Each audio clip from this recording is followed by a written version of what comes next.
Hey, it's Karen from PortPrep, and I'm here with Malak, who is a student who's applied for several architecture schools in Canada, and were accepted to several of them. And I can't wait to see these portfolios again and share that with others to inform them about different ways of approaching an architecture portfolio. And yours is so unique and creative and colorful. And I think that's going to be really encouraging to other students to see that schools want to know who each person is, a creative individual.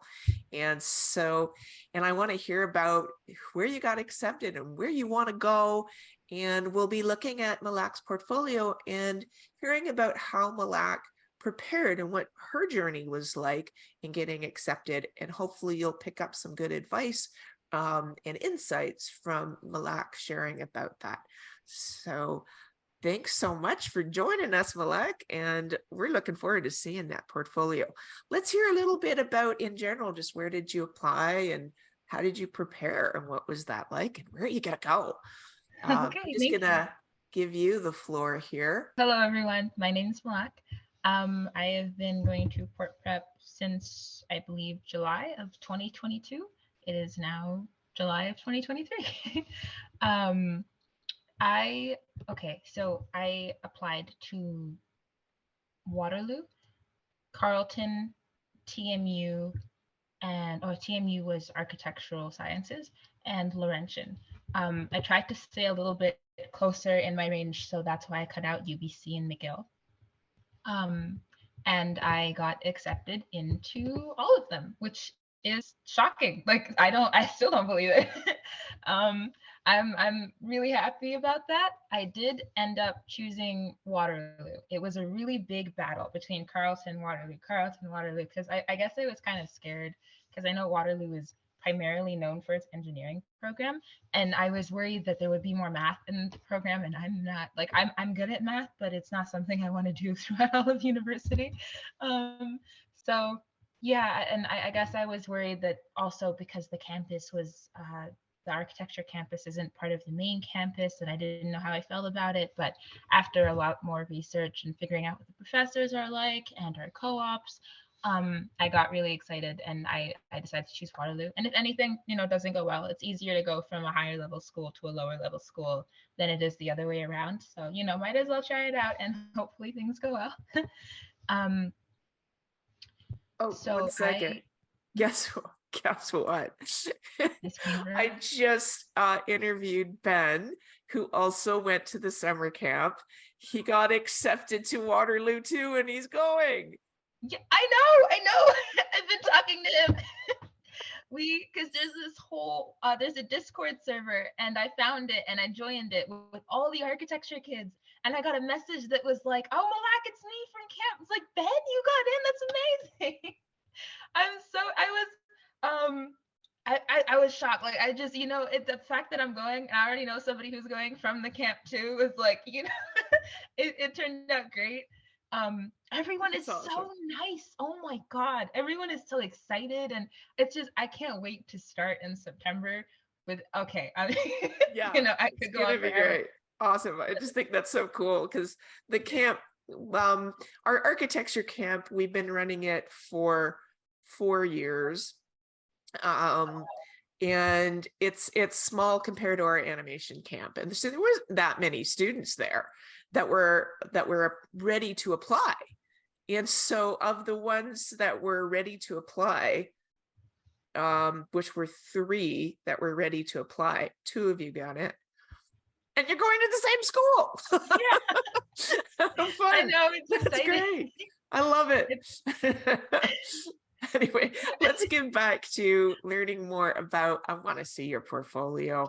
Yes, and so Ben took just the summer camp and found enough information from that helped him get accepted, but you took a different path, right? So tell us about what courses or mentorships you signed up for with PortPrep.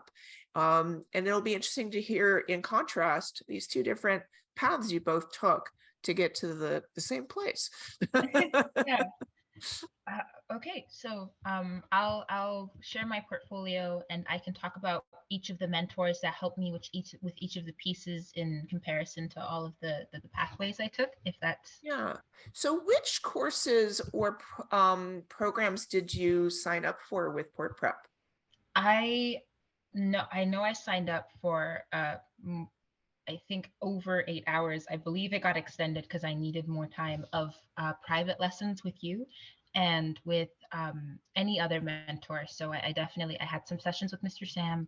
I had some sessions with Mr. Rob, and they definitely helped me hammer things down in in making my portfolio.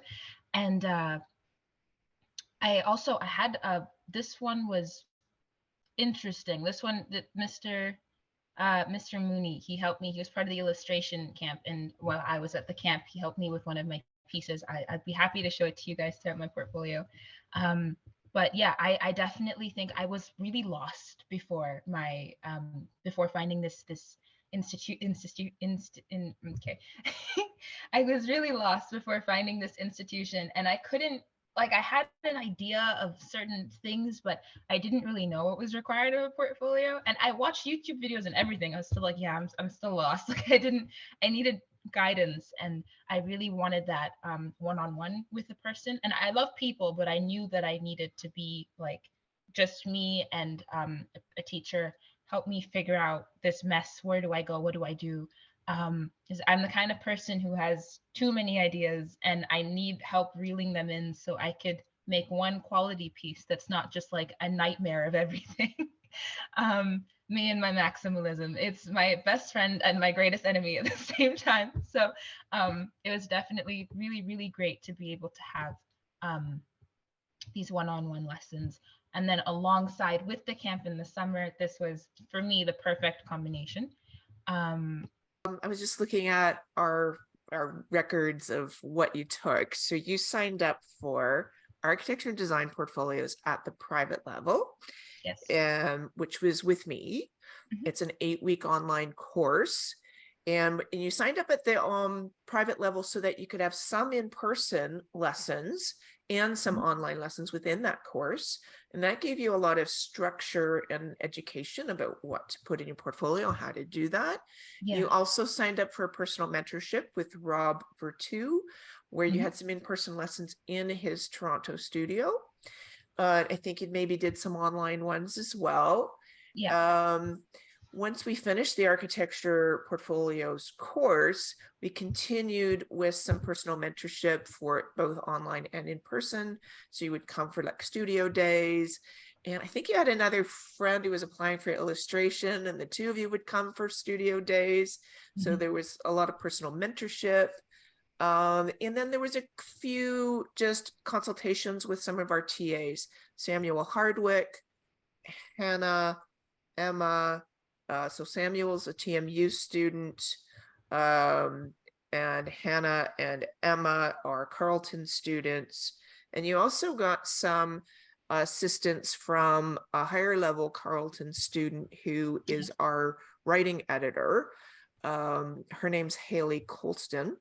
So, and she helps with the written descriptions and the layout and that kind of thing. And I think Mhm. you even talked to her early on about even considering Carleton, right? Yeah, I may have. Yeah. Mhm. So you partook of all of the supports, plus even had a lesson with our illustration instructor, Scott Mooney, at the summer camp. So we were a team to support you. And so Very much so. that's all My what memory is she Malak took. She did not take design drawing because you already have really good drawing skills and art skills, right? Mhm. So anyway, let's oh, and I think you signed up for an intensive portfolio review to just I put the did. portfolio together at the end. I did. So Yeah. that's all the stuff she took, and you worked with us for a year pretty much. So now let's see that portfolio. Okay. Sorry, my And memory is scattered everywhere, but yeah, I got a lot of help, and it was exactly what I needed because I had no idea what to do. So I think it was a um great comfort to your mother because she was quite concerned and really wanted to be there to support you and find the people that could help you along the way. Yeah. No, she did a lot for me, and I'm if it weren't for her, I would not have gotten accepted into not even one school, I think. So I owe a lot to her for this.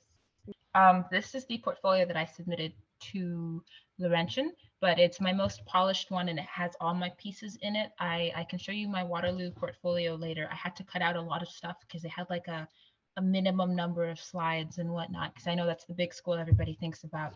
But yeah, so polished version. Miss Karen helped me put all of the I chose paint splatters, which is quite telling to my personality, and sometimes I had trouble knowing where to put the paint and if it was too much paint and too much gold. So Miss Karen helped me make everything look very put together, and I appreciate it, because I did end up choosing something that was very all over the place as a template. Right. Okay. So this was my, I had a little intro. I talked about myself and why I felt inspired to choose architecture. I was, it was a whole thing with the smart city from Toyota and whatnot. This was my table of contents, which, yeah, a lot of pieces, 14. I know some people that did more. I know some people that did way less. So it really does depend on what you're comfortable with, what you know you can do, the quality of your pieces.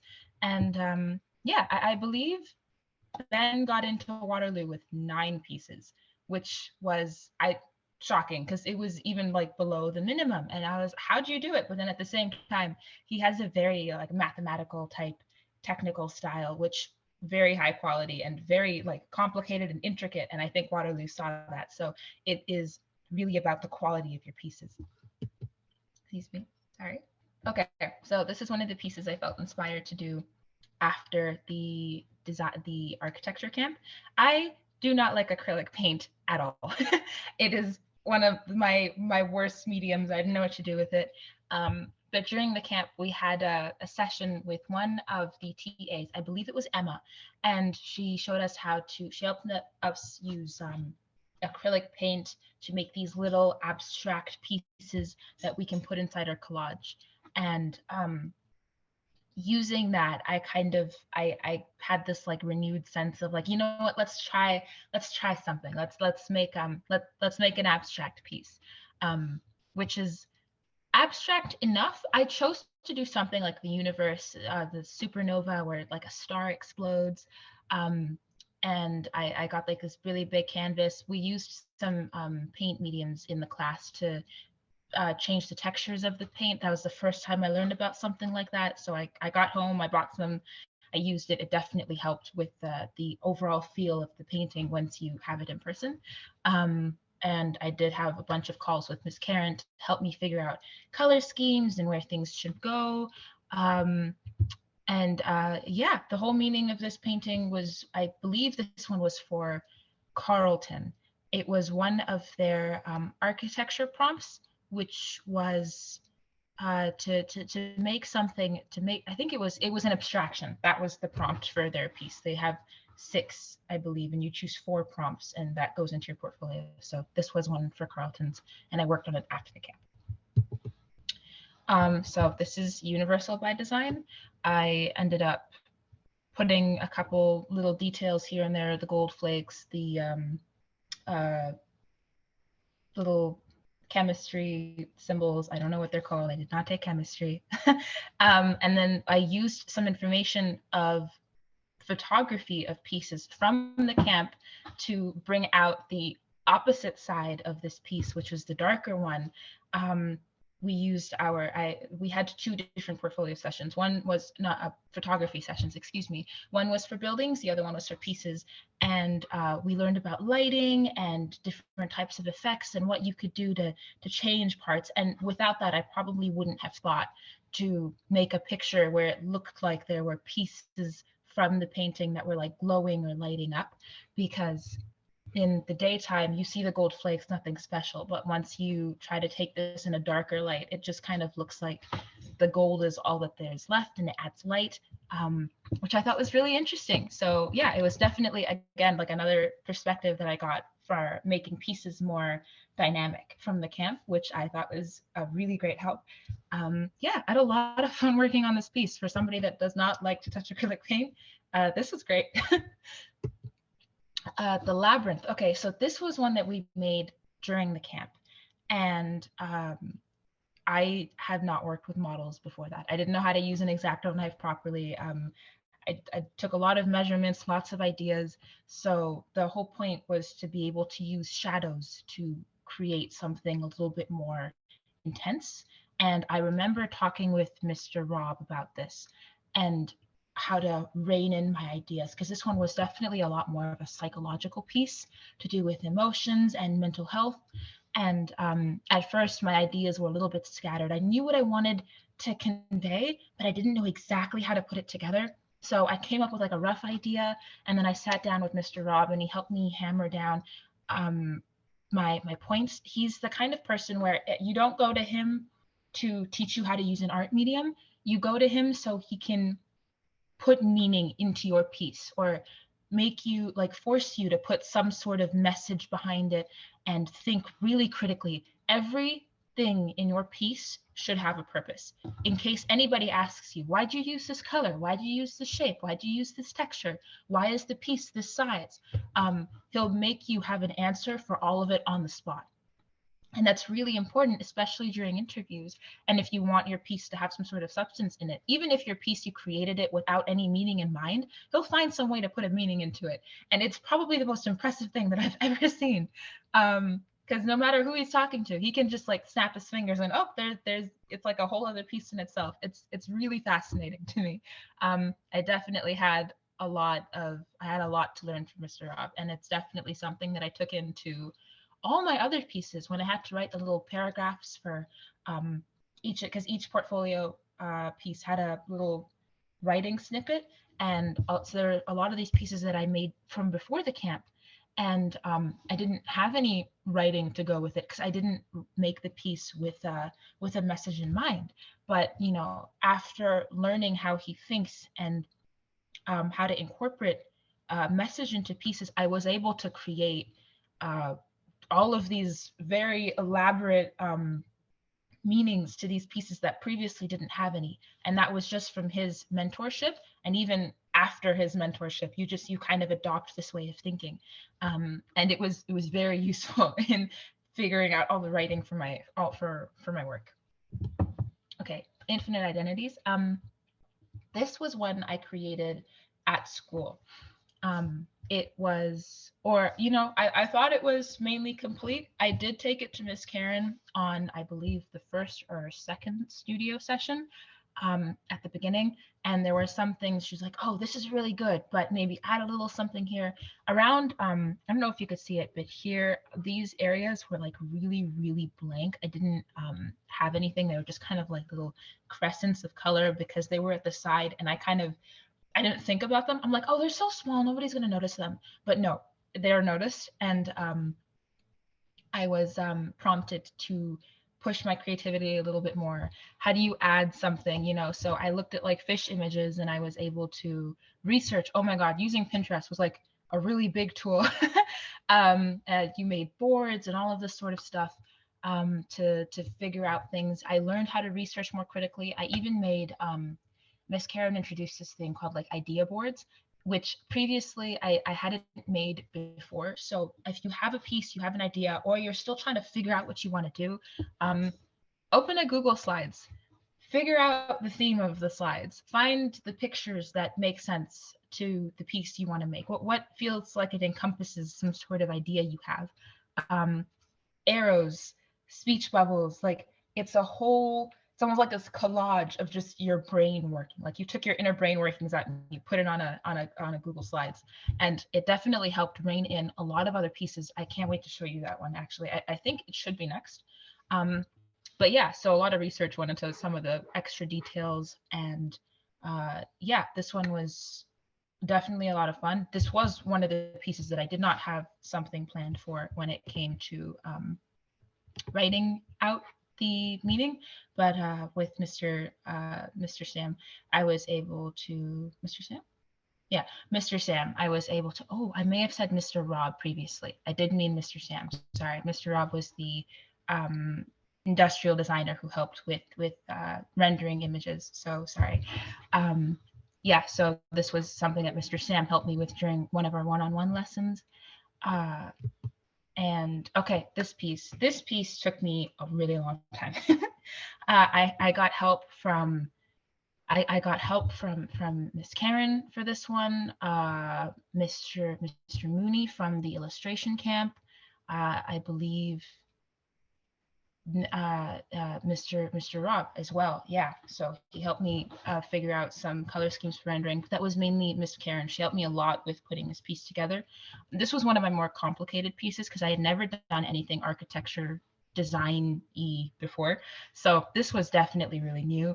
And I remember having a lot of studio sessions with her, and we just kind of powered through these, little architectural designs, the center thing over here, the buildings over here, this little thing over here. And it was really great because before that, like I didn't know how to design a building. I didn't know how to make rough copies. On rough copy, we used all of these sort of things, and eventually we got into a point like this. And I do remember during my Waterloo portfolio, the one of the main professors that was was part of my interviewing board. Out of all my pieces that he was looking through, because I printed everything out and I put it into this big folder, this was the one that he asked about, and he asked me if like, did you make this yourself? Like, how did you take this idea from Google or something like that? I was like, no. So I definitely had a lot of I like this piece was definitely it was a bigger one to me. It took a long time, but it was really, really fulfilling to finally have it finished. I also ended up using a medium for this piece that I'm not comfortable with. I had problems with because it was really loose, but Miss Karen taught me how to use it, and I had to become comfortable with it. And I thought that was important because you're not always going to be able to do things that you want to do or that you're good at doing, and that's fine. You have to learn how to use everything, how to feel comfortable going out of your comfort zone um, to do something new and unexpected. And I came up with this, right? Color scheming was also really cool. Miss Karen did teach me about color theory, and she helped me make the gradients and have the colors have a sort of meaning and perspective too. Oh my God, we did so much perspective work, Miss Karen, for this piece. Um, and it was definitely one of my more complicated, challenging pieces. Okay, this was my process for equity. I ended up doing this after my piece because they told me that I needed something that looked a little bit more design strong, and Mr. Rob helped me out put this together with the sketches and the rendering and everything. And I think this was a really big part of the other piece that made my professor ask me about this. Um, these were coral light fixtures. I had Mr. Rob help me out with putting the designs of all of these together and the layout. So it was definitely more of my industrial design piece that I didn't think to use previously. And I'm happy with a lot of them. This was another piece that we learned at the camp. It was very psychological, and I had Mr. Sam help me hammer this down because it had more of a bigger meaning. They taught me perspective and rendering here, and I was able to do some renditions of this at home. It was definitely a really cool piece. I know it looks like it's disproportionate, but when you read the message, that's the whole point of the piece. Right, so the arts issue. This was one of our collage sessions. This is what I believe she helped us make some of these little abstract pieces in the side. It's funny. I feel like a collage is the best way to see the inner workings of someone's mind, especially when they're given free rein. Because my other campmates all of our collages were vastly different from one another. You could really see the differences in how we thought.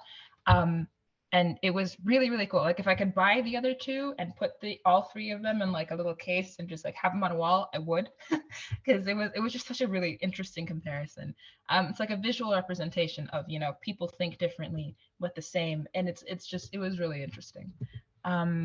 Moving on, Amity. This is one of my pieces that I did from high school. I used I think it was like you had to use like one of this cork board or something, and you had to you have to make a stamp out of it and then put ink, and there were all of these different layers.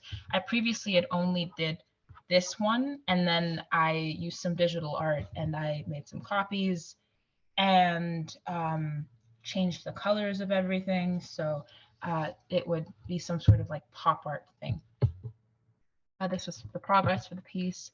Then the paper, this was one that I did at school. Again, I did have help from Mr. Sam, help me figure out how to put everything together. And obviously Miss Haley, she helped with all of the little paragraphs on all of the slides. So obviously there were some things I didn't know how to put into words very well, and she was able to do it quite effortlessly and very last minute too, which was my fault. I didn't have enough time at the beginning. I guess I was really worried about the formation and the format of everything, but she was able to help really, really quickly, and that was so useful.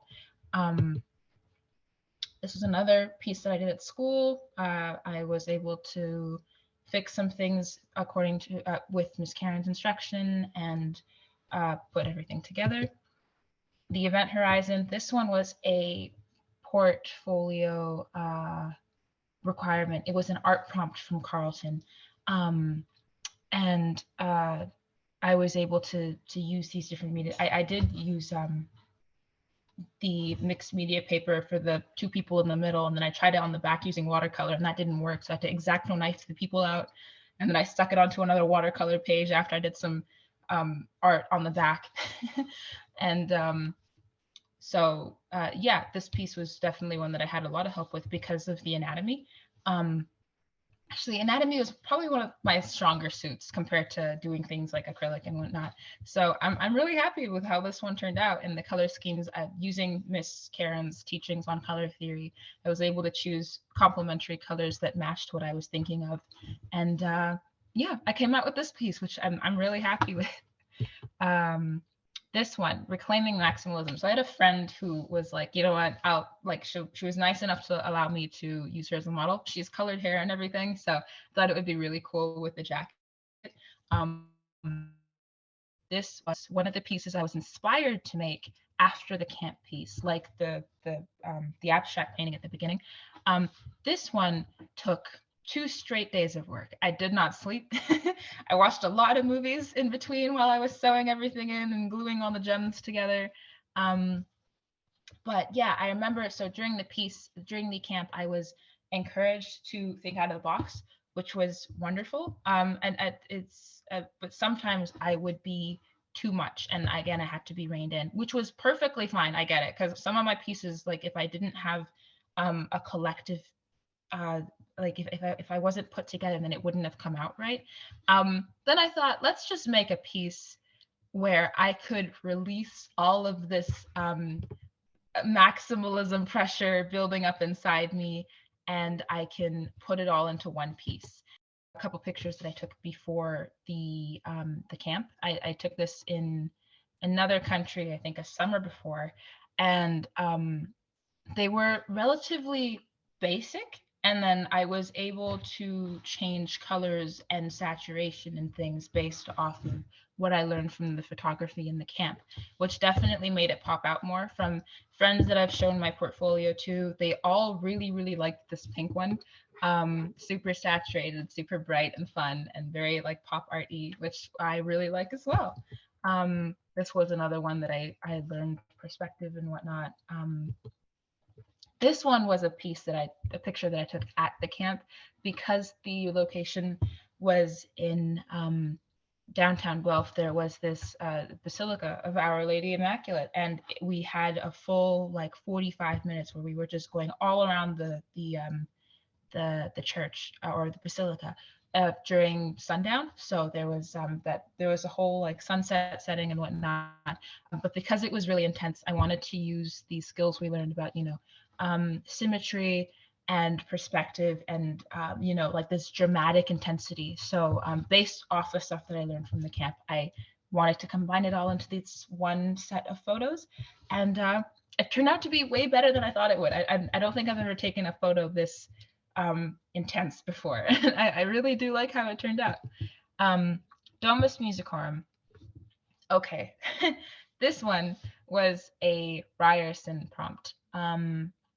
sorry, excuse me, TMU, they changed their name.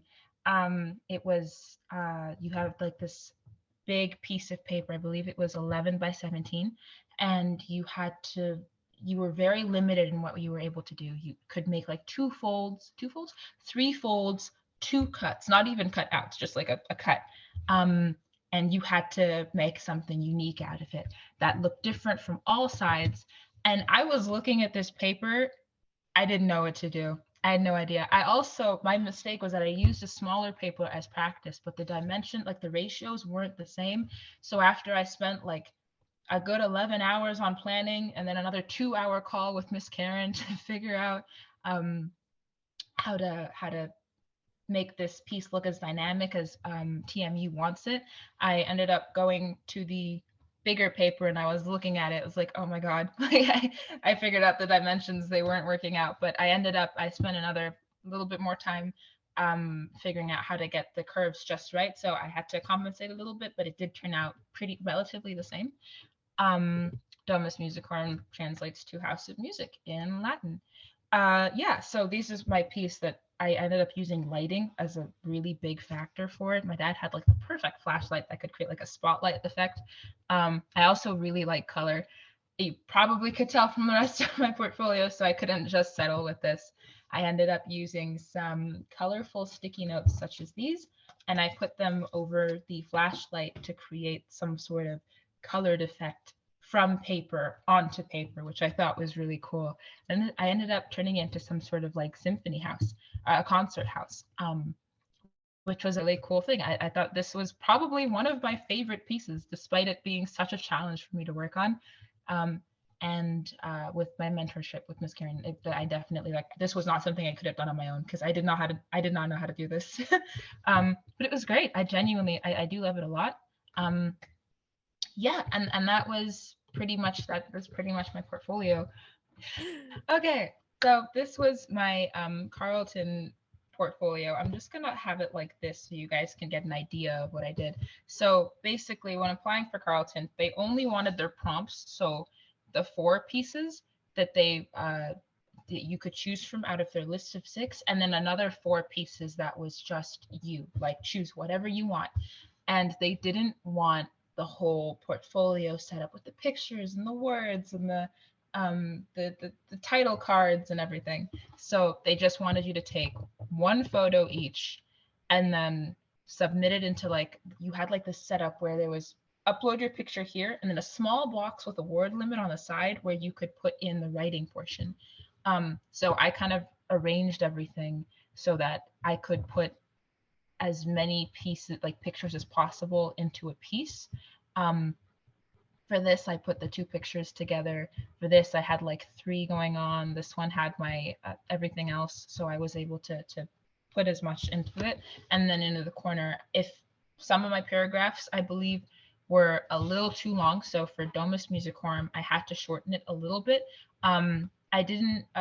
I figured that part on my own. It wasn't too complicated that I needed to use Miss Haley, but she definitely helped me with everything else with putting the format together and whatnot. Um, so this was definitely the most confusing thing to me because I didn't realize Carlson never really specified, oh, we don't want an actual portfolio. We just want some pictures and some words. But I ended up figuring it out eventually. I was shocked because I spent so much time putting that portfolio together because at the time I really wanted to go to Carleton. And then when I came to upload it, it's like, nope. So I put up these pictures and little word bubbles. That was it. It wasn't too complicated, but yeah, so not all the schools want something that looks the same. You definitely need to just prepare for that because sometimes, obviously they want different pieces and different prompts. I know everybody that applied to Waterloo with me because at some point you'll join a group chat and whatnot and you'll meet everyone there, everyone who did the TMU application. So they had this piece. They all included it into their portfolios because we ended up sharing our portfolios with one another. So the schools will know sometimes like, oh, this project is for this other school and whatnot. I don't think they're too against it though. So yeah, it's fine. Like you're allowed to mix pieces here and there as long as you're meeting the requirements. I know some schools have very, very different requirements. UBC, It was really far, but also compared to all the other portfolios, its requirements felt really out of left field. It would have been an extra hassle for me with the time that I had to produce all of these portfolios that were very alike and then go and produce this really different one. So that was my preference to cut it out because it would have been too much work for me. But if you can handle it, please go for it. It's a great school. I believe it's the top one in all of Canada for architecture. But yeah, so that would be my portfolio. Different I did take a year working on it, so it was from February of 2022. No, it was January of 2022 all the way to February of 2023.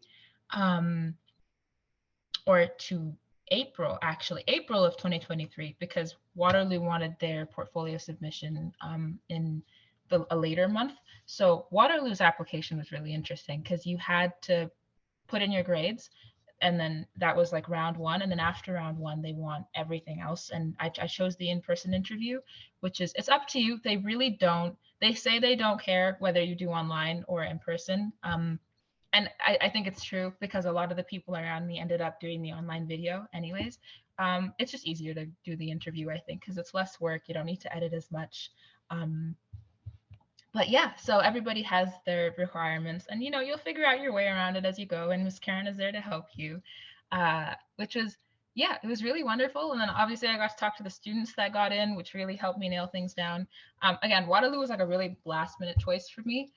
It is a 5-year program. I had no idea, which was shocking, but I don't really, it's fine because we have co-ops, which I'm so excited for. Oh my God, I cannot wait to go traveling and just all of these architecture styles and work in all of these different firms that think differently. I'm so excited. So 5 years is fine because I get to go around the world. It's exciting. Yeah. And what was it like to be interviewed by Waterloo? Can you tell us just a little bit about what that experience was like? Yeah. Okay. So just so people can be prepared for, do you bring a physical portfolio? Do you bring in your originals? How many people interviewed you? What can you expect for a Waterloo?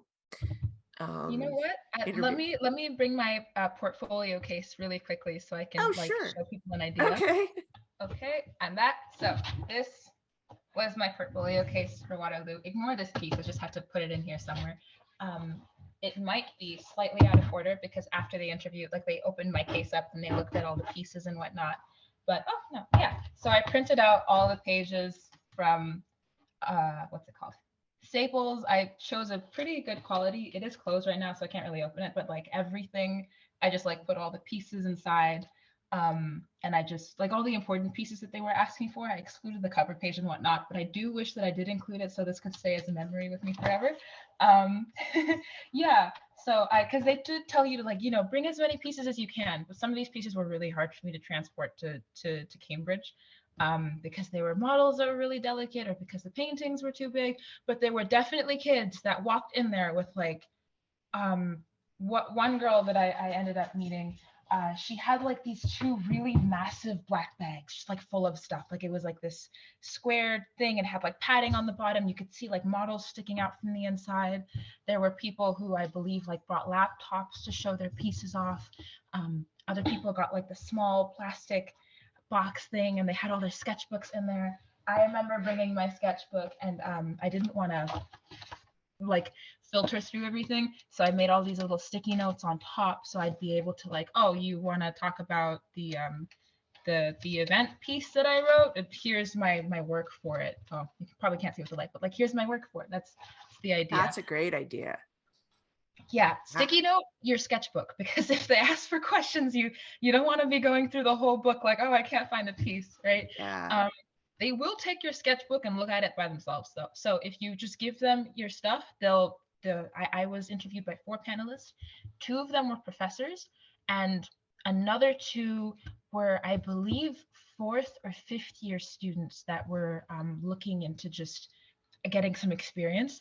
Everybody was really, really nice. One of the professors, I mentioned a lot about one of the pieces that they commented on being equity. So the little city that I made with the trees and like the pastel chalk and whatnot, they asked me about that piece, and they liked how I took a really sci-fi concept-y approach to it. Concept-y is not a word, a sci-fi concept approach to it. And you know, she was really nice, and she gave me like some book recommendations about like, oh, read this before, you know, this might help you out. So I do need to still order that book before the end of the year, so I can, before the end of the summer, so I can read it and like, you know, impress her a little bit, you know. She was really great. Right, so 4 people, they will take your pieces, your sketchbooks, and they'll flip through it, and then every time something catches their eye, they'll ask you questions about it, and you do end up having a bit of a discussion. I remember I did mention really heavily like breaking the boundaries and like, you know, breaking the mold in the box. Like I don't want to be in I don't like boxes. I know why engineers like boxes after taking calculus. They are the easiest to optimize, but I don't like boxes. They're too straightforward for me. And so I kept using that metaphor, like breaking the you know, like I don't want to keep myself in a box. I want to be able to do things that are out of this world. And, you know, I did take a very emotional, inspirational, way to get the like little speech thing that I had prepared beforehand. And, you know, I think it worked because they seemed interested in it. One of the professors asked me about individualism, or no, idealism, and I didn't know what that meant. So I kind of just like went off. It's okay to ask questions in an interview. If there's a word that they ask you about and you don't know what it means, it's okay to ask them to define the word for you.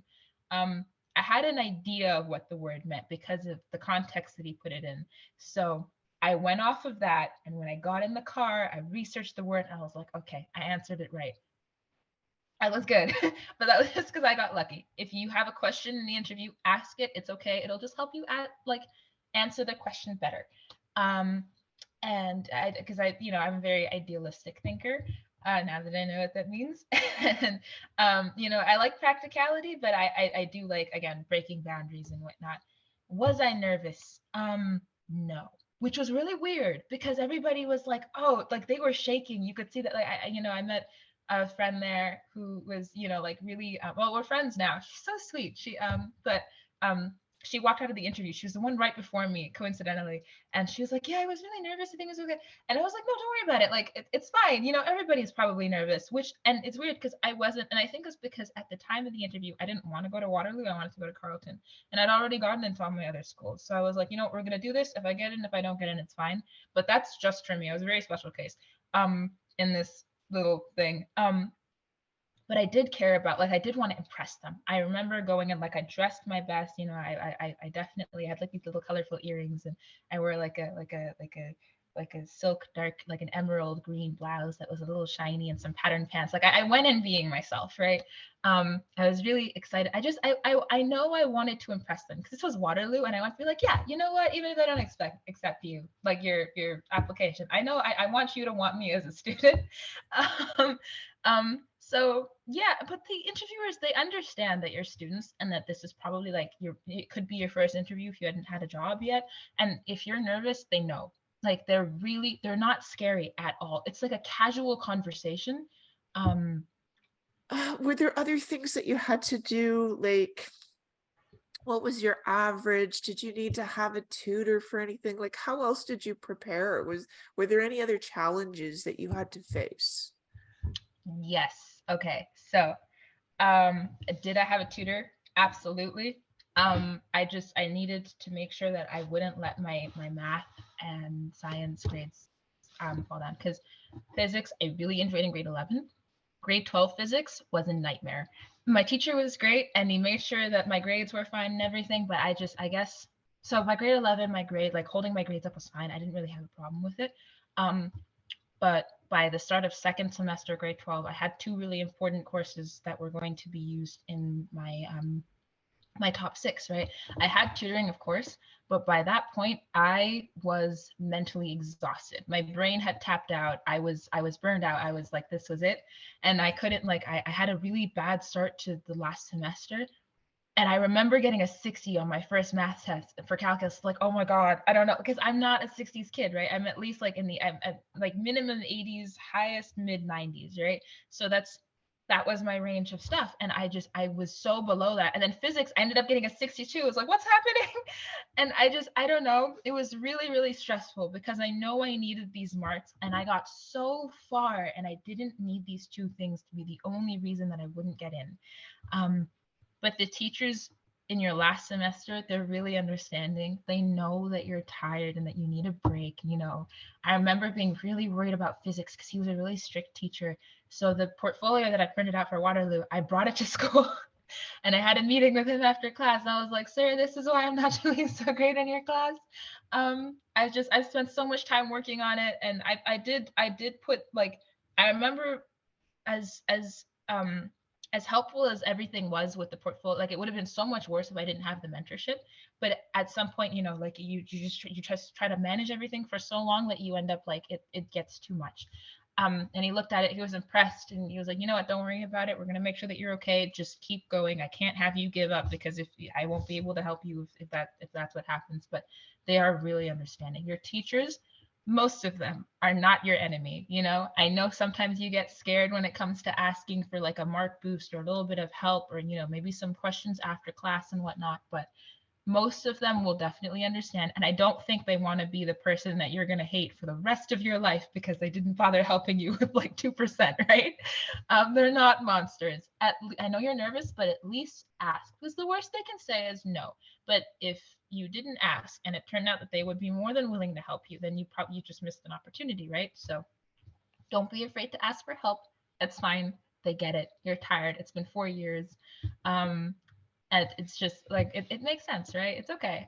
Tutoring definitely did help, at least for me. I do need some guidance to make sure that I stay on top of my work, because most times I can get very sidetracked. I have like so many projects that I'm working right now on for the summer because I have time to now. I've got like books and art and all of this stuff. But yeah, I have trouble staying on track. So with my mentorship for portfolio and for school, they definitely help keep me together. Exercise, please, eat well. don't let go of yourself because I know it feels like you don't have time to have a sandwich because you've got an exam in a week, but like it's okay. Eat a sandwich, it's fine. Make sure you have water, go out, get some sunshine. It's okay. It's not as bad as you think it is. Your brain makes everything feel so much worse. Just have faith in yourself. Have faith in the universe. You're going to be fine. Everything's going to be fine. You're going to be great. Beautiful. Thank you, Malak. You're welcome. Well, I'm so excited for you that all of that hard work and stress paid off and that you were accepted to all of the schools. That's remarkable, because I know it was a lot to manage all of the various demands academically with the applications and doing the creative work and not knowing what was going to happen, and to continue to believe in yourself. And I know you felt really stressed along the way, and so did your mother, but she was there for you. And and she made sure that you got the support through tutors, whether it be for the math or physics or portfolios. Drove you around when she needed to, or whatever was needed. So it can help a lot to have a supportive family. But you did this, and you kept believing even in all of that stress and fatigue. And so I hope that encourages other people, and that, wow, and you were accepted to all of them. Amazing. I still don't believe it. I'm like Wow. starstruck with myself. I'm so excited and impressed that you could really be yourself, be your colorful, effervescent, creative, unique self in your portfolio, and they recognized that and acknowledged it and accepted you. Fantastic. So I think that's a really important message to everybody. Don't be what you think they want, just be you, right? And show them what you care about in life. And you can get more insights by taking our architecture portfolio course. You can take it at 3 different levels, from self-directed study to group study or individual study. So there's something for everybody depending on your learning style, your time, and your budget. So it was such a pleasure to work with you. You're such a joy to You as well. have at Oh, the you've been camp wonderful. and to explore your ideas and help foster that creativity you have. So good luck to you, Malak, and I Thank hope you you. stay in touch. I'd love to Absolutely. hear what it's like to study at Waterloo and to see some of the work that you create. Of course. And so thanks so much, and thanks for sharing some of your insights with our student followers on YouTube. And I hope that you guys find it helpful. All right. Thank you for having Well, me. take care, Malak. And thank you so much for taking time to share your thoughts and your portfolio with us. You as well.